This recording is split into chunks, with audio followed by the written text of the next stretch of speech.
This episode of the CMO Suite is brought to you by Uconnect. Uconnect provides digital solutions and teams to brand CMOs, VPs, and marketers looking for true transparency in the biddable media space. From paid social and PPC to complex platforms like The Trade Desk, brands from across the world have connected to Uconnect. Visit them today at uconnect.com. And No Kid Hungry. We're proud to promote No Kid Hungry and their many initiatives to help kids in need of meals. No Kid Hungry helps kids be kids, not be hungry. Visit them at nokidhungry.org. And finally, we're proud that Season 3 of the CMO Suite is presented by the CMOCouncil.org as their official marketers podcast. The Chief Marketing Officer Council is the only global network of executives specifically dedicated to high-level knowledge exchange, thought leadership, and personal relationship building among senior corporate marketing leaders and brand decision makers. The CMO Council's 15,000 plus members control more than $550 billion in aggregated annual marketing expenditures and run complex distributed marketing and sales operations worldwide. For more information on membership, visit thecmocouncil.org. Let's start the show. You're in the CMO Suite, the podcast for marketers who want to be in the know, presented by Connectivity Holdings.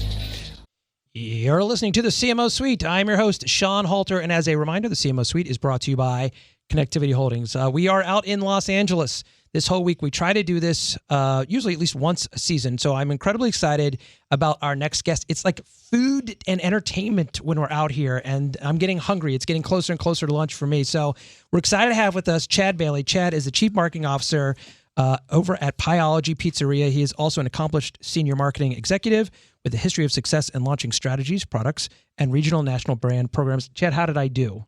Good. That wasn't too bad, now was it? How much do I owe you? Only a couple slices of pizza, my friend. That's all it ever takes with us. Did you bring any product with you? I did not. For the love of God, Chad. Listen, next time bring the little portable pizza. You know, I'm sure you guys have one of those out there. Let's feed the iHeart crew, for crying out loud. They do all of this work for me. I don't know that they ever fully realize that I don't work for them, and yet they do work with us. And so if everybody could please make sure that Bob Pittman is not aware of that, I would greatly appreciate it. So, Chad, where did you grow up? Did you grow up here on the West Coast? Yes, I did. Yeah, grew up in Huntington Beach, so nicknamed Surf City. So I know we were just talking about that a tiny bit before the show started. I wasn't sure if that's where you lived for quite a while or if that's where you grew up. So you're a West Coaster through and through. I wouldn't probably go all the way to through and through. I was born and raised out here. Okay, and then you high left school, for a little everything while? else. Yeah, I actually went to college back in Greenville, South Carolina, at Furman University. Okay. You know, I took a wrong turn, drove for 4 days, and somehow And that's where you ended up. Yeah, landed in Greenville. But absolutely gorgeous campus, like one of the most beautiful campuses in the country. You have the whole lake, you have a bell tower, you have swans. It's a great environment for cultivating. What took you there? Like, I mean, you're at Huntington, which is beautiful. I mean, not that everywhere isn't beautiful, and obviously just your description of where you went to college sounds like it was an absolutely stunning place. But what was it that took you all the way out there? You just wanted something different? Absolutely. I think I really wanted a challenge. You know, I had been very fortunate in my early years to feel like I accomplished a fair amount of things and was looking to really own who I was as a person, you know, to really step into who I was. And I figured I'm still working on that. You feel like you accomplished that at your young age? You know, I think it's always a work in progress. We're all a work in progress. Well, I need a lot of work. There's a lot of progress that needs to be made over here on this side. So you felt like you had accomplished a lot already at a pretty young age. Yeah, and I wanted to really, go out there and challenge myself. And I figured there's no better way to do that than to really kind of tear down all I had. I had no one that I knew. I had no family support, no friend support, no one at that school. So I really had to build it all back up from nothing. Were you legally required to leave the country or the city to some extent? I don't know. I mean, you never know. You might as well at least ask. So yeah, my mom did tell me so. Your mom? Fair enough. I'm guessing that was enough. What'd you major in when you were out there? Did you major in marketing? It was a liberal arts school, so the closest you could get to that was communications. So I kind of had an emphasis, which is a fancy term for kind of a minor in most schools in marketing. So I took a lot of marketing classes and that type of stuff. And so to some extent, you knew that was at least a field you wanted to be in, or at least immerse yourself in. Had you done anything in the marketing? I know you just said you felt like you had accomplished a lot when you were in Huntington. What do you feel like you had accomplished? Yeah, so when I was in high school, I was actually in AP art. I actually took 4 years of art in high school, which is kind of rare. I actually lettered in art, believe it or not. I lettered in cross country and track and field too. But art was so subjective that, it's not this like, hey, in cross country you had to hit a certain mile time or you had to be this man on the team. But art, you literally had to get 4 consecutive terms of A's. And they would change mediums. So you'd be like, oh, I'm really good at pastels. And then next you have clay. You're like, what the heck does clay and pastels have to do with one another? You Yeah. know? So, but I was actually National Art Honor Society president. I was student body senior fine arts commissioner. But what I realized in that process was I really didn't want to actually do the act of creating art for necessarily a living, because I think that took a bit for me personally, a little of the joy out of it. But I knew I wanted to take that keen sense of art and what's good art and what's good communication and what's visually compelling and somehow apply it to business. So I knew that, hey, I was always looking for how do I tie kind of my strengths into that next level. But at the time, I don't even know that I knew what marketing was until I got into college. Like, it wasn't a term even still at that time. You know, there wasn't really this, you could be CMO one day. It's like that Sure. didn't really exist as I remember it. What did your dad do growing up? So my dad was actually in the aerospace industry. Was very fortunate to retire at a young age. You know, he also did some great investing in the stock market and that type of stuff. So I think I learned from him more so kind of the EQ side, the emotional intelligence around self-awareness, ability to spot leaders, really deeply understand how people are working. And so he helped layer in kind of that business insight. Brothers and sisters at all? So I pretty much grew up as only child. I have a half brother. He's 16 years my senior. So Okay. we didn't really grow up in the same house. Yep. Awesome guy, but I pretty much grew up as only child. So yeah. And so when you told your parents that you were going to go to college kind of over on the exact opposite side of the country, what did they say about that? You know, I think they were very encouraging. Of course, you know, mom wanted me to come Be down the back street, and yeah. be down the street. But I think they've always been very supportive and encouraged me to pursue my dreams and to grow as a person and to become the best version of myself that I possibly can. And obviously you did eventually come back, because now you're here. You're on the West Coast. Did you have any stops between that time and your time kind of in jumping into actually working in the space? So ironically, I had more internships in college than anyone else had at that point. I was like on the admissions video. I had 3 different agency internships. I started on the agency side, and I left 2 job opportunities on the table in Greenville, South Carolina, to come back to SoCal just because I loved it so much, and came back to no job. So I don't know that was the wisest decision, but it gave me an opportunity again to come back out here to interview at a couple different agencies, to do some informational interviews, that type of stuff.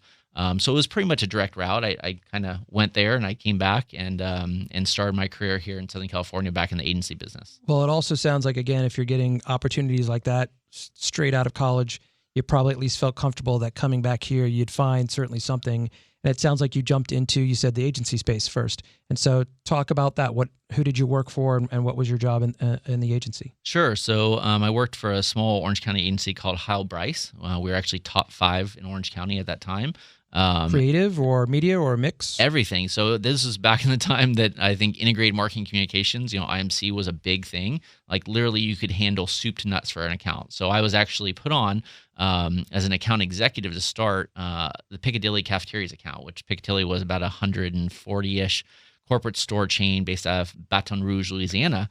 And so I was put on that, and we did everything. So we did television. We had an in-house recording studio. We had an in-house Avid video editing suite. We did outdoor billboards. We did signage. We did everything, even digital to what it was at that stage. Yeah. And it was a very dynamic environment. I think we had like around $10 million of billings just for that account. And so there's a ton of exposure to everything. And so it was myself, and then I had a true account director who was about 10 years or more into the business, a very seasoned individual. And around 3 or 4 months into it, he left to take another opportunity. And so at that point, I was running around already 80% of the account, because this wasn't my first time in the agency, right? I had 3 other internships. I'd done some other gigs in between there. Understood how it worked. I understood how it worked, and so I was constantly pushing myself. So I was handling probably about 80% of the account. And after the gentleman left, the account director, I went into the president and I was like, look, you have nothing to lose. Give me, 30, 60, 90 days to prove myself that I can handle this account at the same level, if not better than it was handled before. And if I can, then give me the position, give me the title, allow me to be account director. And so after that time period, not only did I exceed in it, I actually gained more billings, expand the account, expand the breadth, was able to move it that much further forward that then I was involved in, pitching new business. I was involved with a grocery store chain, PNC Bilo Markets out Northeast. I helped win the Marie Callender's business. another restaurant chain. So I now had this whole kind of portfolio of doing everything. Clearly an underachiever. Yeah, sorry. Yeah. You push yourself, but that's sometimes what you have to do in this space. We, as you probably know, this show is really targeted towards CMOs and VPs, whether that's on a local level or a global level, professionals who've been doing this for some length of time. And you find out there that there's some people that continue to try to figure out a way to evolve themselves and what's happening out in the space. There's other times where you just kind of throw your hands up a little bit and you're just so frustrated by all the change that's happening that you need a lifeline to some extent. You need somebody to remind you of why you got into this business. And so from that perspective, I think the beauty of that story for me is just a reminder that sometimes you got to make sure that you're being as aggressive with yourself as anybody else, because there's nobody who's just going to call you into the office and say, oh, by the way, we want to make sure that you get this promotion. And if you have been doing this for a while and you are not always thinking about that, there's probably a couple people a couple rungs down the ladder from you that are out there hustling.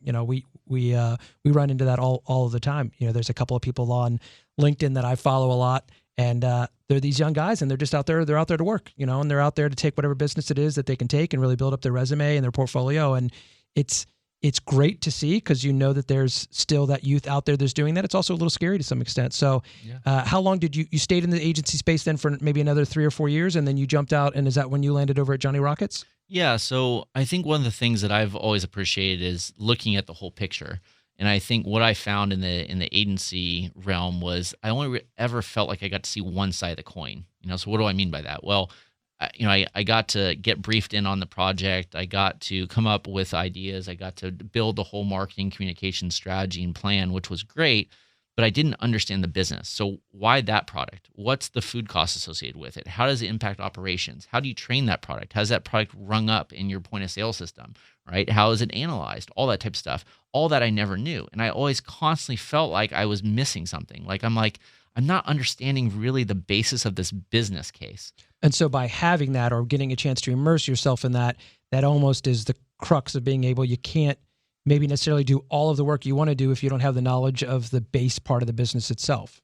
Correct. And that's what that's what really attracted me, I guess, to going to the restaurant side, going from client service to becoming a client, was you very much so in restaurant marketing have to be grounded in the business case. If you don't have a business case, if you don't understand operational complexity and profitable sales and food cost and all those types of components, you're never going to be able to sell in a program, especially in a franchise system, which is a lot what I've worked in. You have a lot of folks that have invested their money into the success, and they're not just going to do something because you say you need to do something. It's not a command and control. It's a influence, which I think is a real definition of leadership is all around influence. It doesn't matter if you're a janitor, it doesn't matter your title, it doesn't matter your position.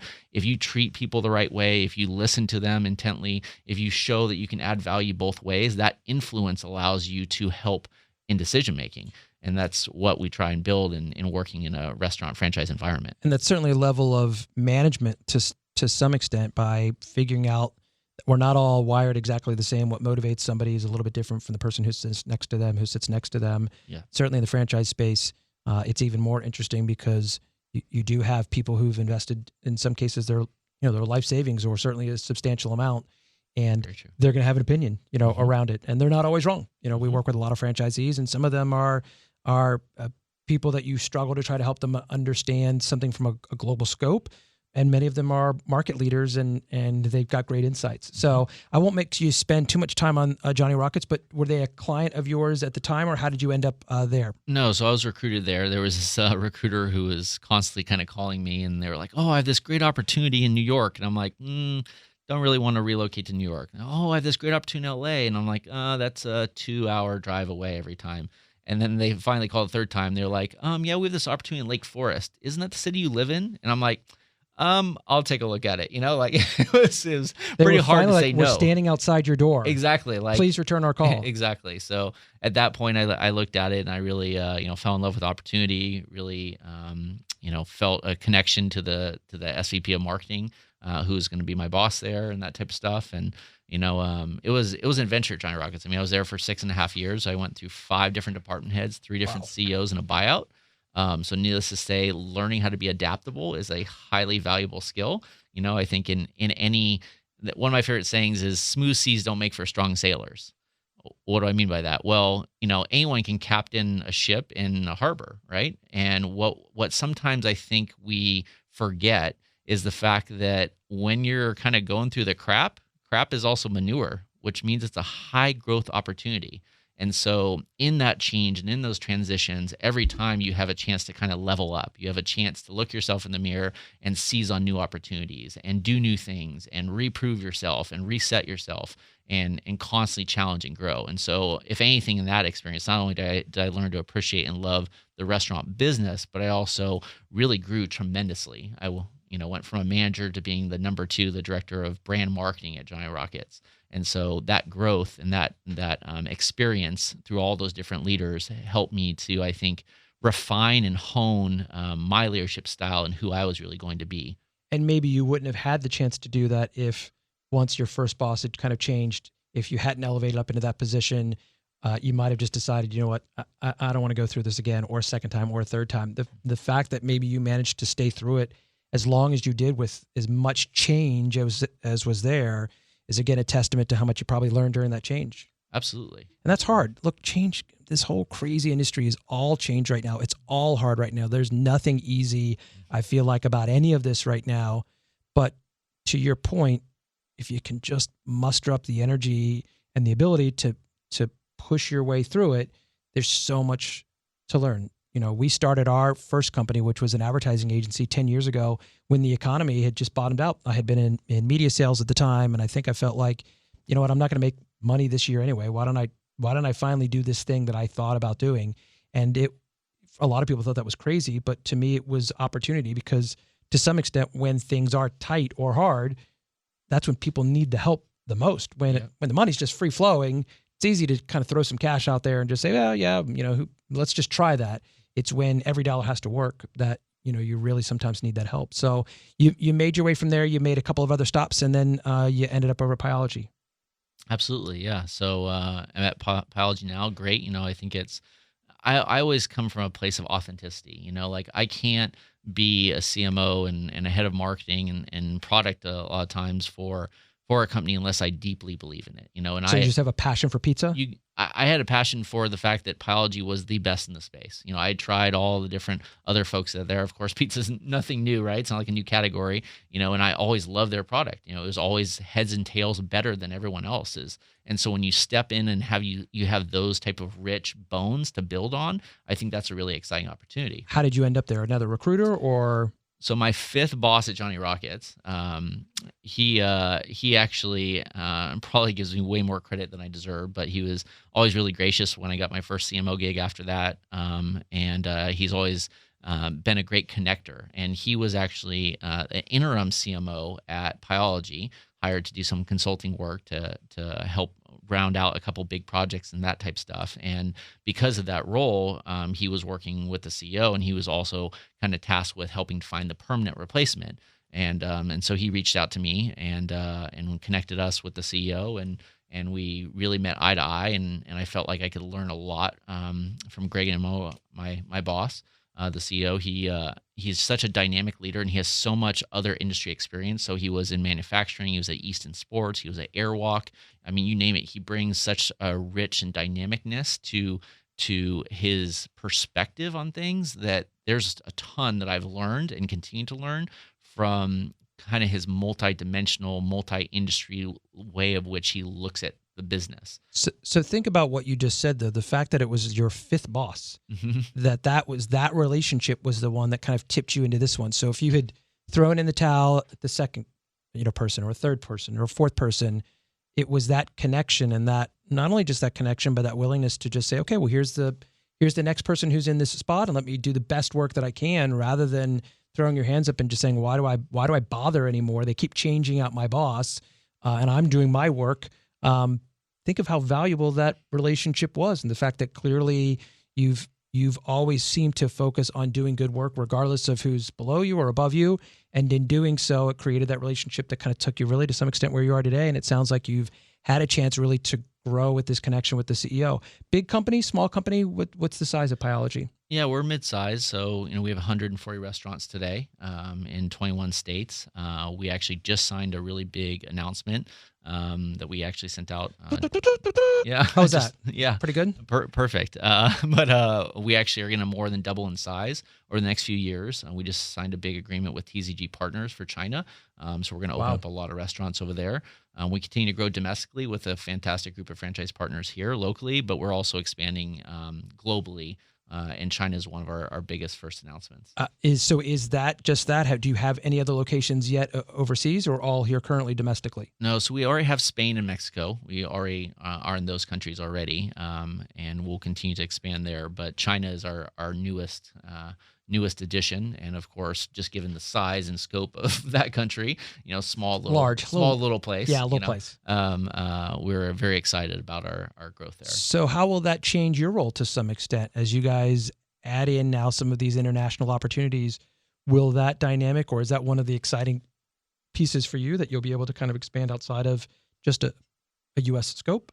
Absolutely. I had a large opportunity. I think we were in around like 14, 15 countries when I was at Giant Rocket. So we doubled in size there. So I was part of kind of expanding it globally then as well. But I think in this adventure, it's really around the aspect of how do you create global impact with local relevance. We're just not trying to be, it's the exact same cookie cutter here versus there. We really want to be locally relevant, and not only from a communications marketing strategy, but also from a product side as well. How do we adapt a great product to a local culture in a unique way to bring fast casual pizza, which really doesn't exist that much in that market, to that market in a meaningful and impactful way. What size is your marketing team? So I have 7 people on my team. So at 7 people, obviously you have to sometimes wear multiple hats. I'm assuming your different team members do, and sometimes you have to use outside vendors for different parts or pieces. What are some of those relationships look like? How do you develop those opportunities when you can't do something in house? How do you create that search from that standpoint? Yeah, absolutely. I think I think what we look for is true partners, because at a 7-person team and doing all the things that we do, I oversee marketing, culinary, and in-store design. So when you look at that, we're really looking for people that are extensions truly of our department. And we mean that in all fullness. So we of course work with a variety of different agencies. We have one that's our primary agency. You just can't get rid of them sometimes, huh? Agencies, it's still in your life. It's still in my life, for better or for worse. But I also think, in having worked with agencies since I've been on that side, I feel like I understand what it means even more deeply to build a partnership, what they're looking for, how to, I think too many times junk in, junk out. The expectation of the client can be, I want all this amazing thing, but they don't do the heavy lifting on their side. They don't take the ownership of writing a really clear brief of really giving your agency a good perspective coming into it, rather than just saying, hey, come up with some amazing ideas. So I would like to think that in that area that I'm able to create better bridges and more alignment and better synchronicity in that symbiotic relationship to really create it as an extension of my internal team. And you were just going to say again that you've got a couple of agencies that you work with out there. How do you feel like that collaboration has worked for you guys? Does it work remotely? Does it work better when they're closer, or what do you feel like makes the right mix? Yeah, I think What's the right ingredient? How was that? Did I work in a little pun, a little food pun there to some extent? Absolutely. I think it depends upon the type of product you have. I think in the pace that things move, and especially we have a very entrepreneurial culture, we literally in a week will change up schedules on things. So when you're looking at that, for our needs at Pieology, having a local agency is really important to us, because we can literally run and gun on the fly. You can do shoots, you can do collaborations, you can do social, you can do digital, all that type stuff, and you can move it and dynamically change it fast. It's not like you're having to ship out all the ingredients, or they have to have your spec product, all that type of stuff. It doesn't take that same level of logistics. And I think we're able to leverage that simplicity and put complexity into places that we can get the most return for it, rather than having things be just that much harder to actually do and to shift and to pivot on. We talked about global. I want to spend just a few more minutes on that. What's next after China? Have you guys kind of made a determination on that yet, or the markets will come as the markets come, or China's big enough? Why really look beyond that quite yet? Yeah, so we're continuing to look in a lot of different countries internationally. We don't have any that I can talk to today Sure. necessarily, but the spirit of it is we really want to be able again to have that global impact with local relevance. So anytime we see a country where we feel like we can find the right partner, because it is these are master franchise agreements, so you're really talking about normally a larger entity that has operational support, that has operational experience, and that has the capital and the infrastructure to be able to come into a market successfully and then operate that market successfully and at our level of a high quality delivery. You really have to put the heavy lifting on the front end. I always like to say that in franchising, it's actually harder to get out of a franchise relationship than, unfortunately, I don't like this, but unfortunately, out of a marriage. It's like it is a very deep, legal agreement. And so you have to treat it with that amount of discipline and that amount of intention and that amount of sharing to get to that place that you're like, hey, this is truly going to be a very long partnership. This is not a one and done. This is not we'll see if it works out, And so the amount of investment that you have to invest from a people perspective, from a time, from energy, you want to make sure that that you're doing that in a way that's going to be meaningful, impactful, and going to be mutually beneficial for both parties. And so we constantly are looking for those types of folks. We've been fortunate to find some in our existing markets, and we'll continue to work on that. Listen, I've got one more question for you. That Sure. went fast, didn't it? Yeah, absolutely. It's our time. Wow. It's lunchtime. I'm still hoping that maybe after this is done, you can page the pizza, the pizza truck, or maybe you got some coupons in your backpack. You ready for some pizza over there? We're all ready for pizza. Absolutely. Listen, it's been Chad Bailey, Chief Marketing Officer for Pieology Pizzeria. Here's my last question for you. Obviously, again, you're somebody who's pushed yourself to the limits to some extent.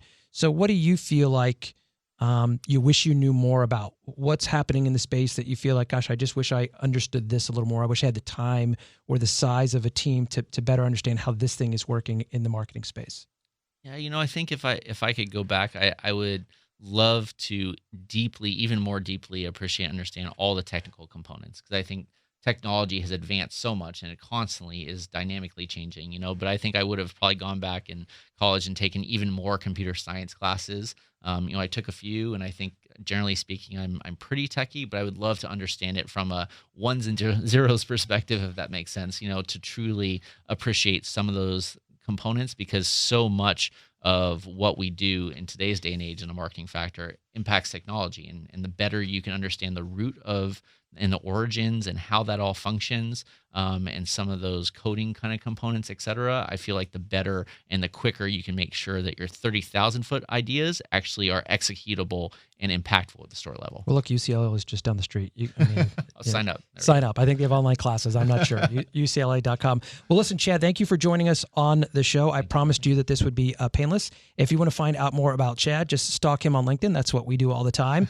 And look, just go to Google, type in Pieology. If you haven't been to one yet, the food is, I can tell you, truthfully, absolutely fantastic. So thank you again for joining us on the show. Thank you so much for having me. Take us out. Thanks for hanging out in the CMO Suite, the podcast for marketers who want to be in the know. Presented by Connectivity Holdings. You're a C-level manager. You shouldn't have to know the difference between behavioral or contextual targeting, but your agency should. Uconnect provides brands and biddable teams direct access to platforms like The Trade Desk, Google, Amazon, Facebook, OTT, and more. Their US-based traders can train your in-house team or provide complete transparency with no minimums and CPM-based service pricing for true transparency. Something Mighty Hive, The Trade Desk, and Centro simply don't offer. Tired of being the smartest one in the room? Reach out to Uconnect today for a free demo. Uconnect, the world's leader in true transparent biddable media.